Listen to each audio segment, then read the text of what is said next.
mata natin nakatutok lagi dun sa mga public officials natin, sa mga politicians natin, and rightfully so, di ba? Yan naman ang trabaho natin sa civil society. At nakikita natin yung mga kamalian nila, yung mga kasamaan na ginagawa nila. Yes.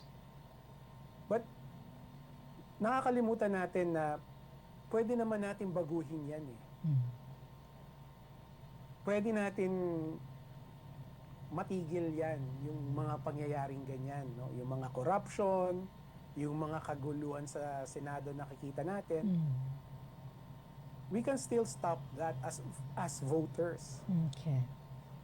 Yun yung gusto kong i-emphasize lagi na nariyan lang yung mga yan dahil binoto natin sila.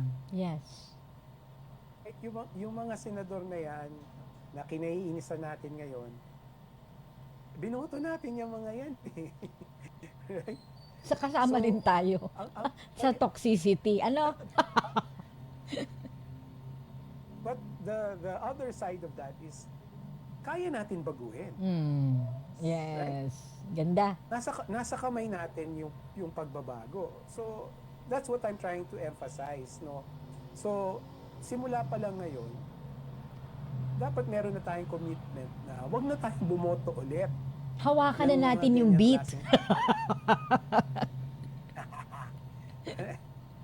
Di ba?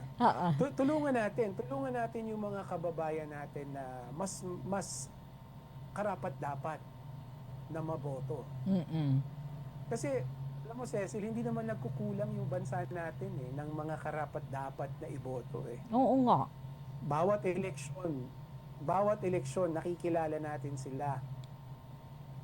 Yung mga magagaling, matatalino, at mga may integridad, hindi magnanakaw, pero hindi sila naboboto ng karamihan sa atin. And I think that's the problem that we should be focusing on now. Yes, as early as now. Sa 2028, diba? Pagdating sa 2028, alam na natin kung sino yung dapat nating iboto para talagang meron ng mga pagbabagong mangyari sa politika natin at sa gobyerno natin.